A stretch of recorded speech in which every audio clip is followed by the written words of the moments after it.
And what about you, Kerry? I'm a little different. I feel like I want to do something different that has not been done before. And so that's the project I'm working on currently, is trying to come up with a situation that's unusual and will appeal to a large audience. And what is your research process as you start writing? Very, very important to get facts. I mean, what I'm writing about right now, I have really not much knowledge about it. So I, of course, went online and I met with a person who works in that field and really educated me a lot. So you got to do it right. I mean, they say write about what you know, and you better know it, because people who know it will know the difference. Austin? Study, study, study. I went on various sites, reliable sites that is. Many books was cracked open to find out certain time periods I wrote about or locations, and a lot of the factors that would deal with my story that would need to be accurate. Okay. And after you finish the first draft of a new script, how much time do you wait before you start changing things, rewrites? Austin? Sometimes immediately.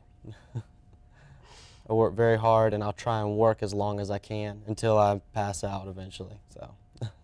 And Kerry, what's your method? It's the same way. I mean, you get that first draft, and then you're tweaking all the time. And how many drafts do you go through, Oh, or do my you heavens. count? You know what? You asked me that question one time, and I didn't go back and count, but I'm sure it's like 7 or 8. And you've written several things. What is your draft count, or is it depending on each project that you're doing? Yeah, it varies from project. It normally ranges from 3 to about 8. So. And writer's block. All writers say they get it. What happens when that happens to you, and how do you deal with it? Well, what I'll do normally is I'll leave the house and get in the car, turn on some music, and just ride around town at nighttime a little bit, and maybe go to the airport, look at the stars, and just think about what could happen next in this story. And then normally that'll inspire me to go back, and sometimes it takes sleep too, because normally you can't always fix that. Normally it takes sleep. And Kerry? Honestly, I better find some wood, because I have not had writer's block. Oh, wow, that's great. Well, see, it's because I keep all those notes of ideas. And so if I get, feel like I need something, I can go back and look at that, and it sparks my imagination. We're so glad that you're here, and we'll get more with Kerry and Austin coming up, and we'll see their words on screen coming up right after this. You're watching Below the Line.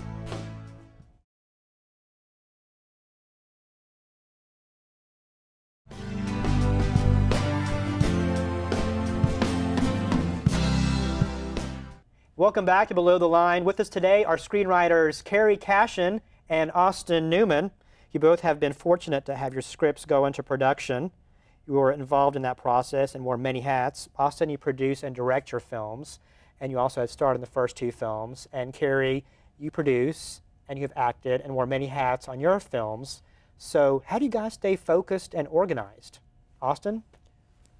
Well, I guess you could say it takes patience, but I don't have any of that. So I just try to do what I can, and normally an assistant director will kind of fill in the place and help you out. And Kerry? You just have to be very organized. And you've had help too. Right, 2 other producers, and so, but we all wore a lot of hats.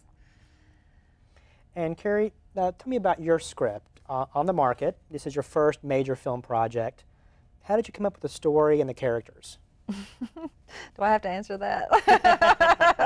I actually went through a very trying personal time, and it was kind of the catalyst to get me to write this script. It was kind of a therapy for me, I guess.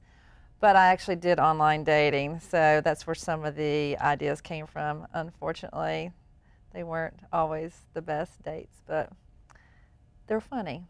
So what's your story about? It's about a lady whose life gets turned upside down, and her best friend convinces her to try online dating. And it's through all these comical situations that she discovers herself. And how cathartic was it writing about this experience? It helped me to see the humor in life. And I thought to myself, if I can help other people who have been through similar situations where they've had a major upheaval in their life, and they're able to go on and be happy with themselves and know that nobody else can make you happy. You have to find it within yourself. And that's the story there, and that's the message. I don't know that everybody's going to get it, but I hope they will. Now explain that moment, the first day on set. It's the script you wrote, and it's being filmed. It was awesome. And I want to tell you what, it was one of the most beautiful scenes in the whole movie, too, the very first day. It was gorgeous. And was there a moment where you just stood back and just took it all in? Absolutely. But I think when I saw the first dailies of it, I knew that we had something. And it was just magical. Now, On the Market was recently an official selection at the New York International Independent Film Festival in New York City, and you and some of the cast and crew traveled up there. What was that all about? It was a road trip. We had a wonderful time and got to see some other movies, and words can't describe how much fun it was, and it was a learning experience, and we got to network and do it all over again. And you brought a clip of the film. Sure did. What do you have for us to see here? Okay, well, this is a scene of the main character, Megan, which is me, and my mother, played by Catherine Trail, has convinced me to come have coffee with her and her new neighbor, who's a doctor. Uh-oh, I sense a setup. You'll have to watch it. All right, we'll take a look at a scene from On the Market, Kerry Cashion's first major script. Take a look. I've only been here a few weeks, but I really like it. You know, I work over at the First Baptist Hospital.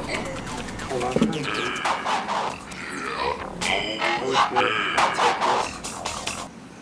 Hello, Dr. Little. How long has it been? Okay, I'm on my way. Well, ladies, I hate to do this, but I gotta go. Oh.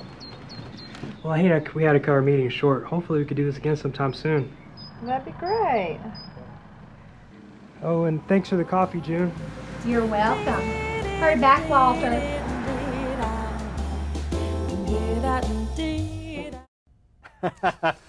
I bet you had a lot of interesting dates in this movie. I can tell. It's very funny. Oh, it was a lot of fun, too. Good. So tell me, how would you describe this entire experience for you? Rewarding, liberating.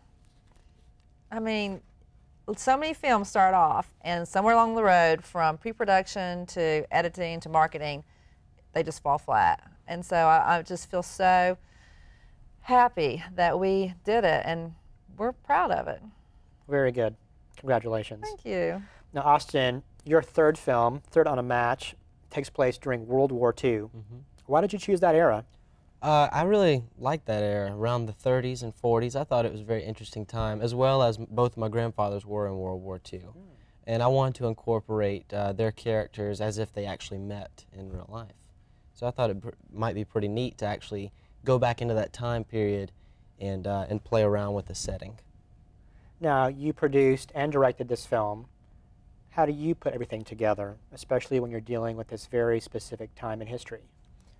Well, like I said, I studied a lot about the time. I had to go and make sure that everything was accurate. Our production designer had to be dead on with stuff that, well, that's not 30s, and that's definitely not 30s, stuff like that. We had to make sure that everything was dead on and accurate. It's definitely tougher doing a period piece.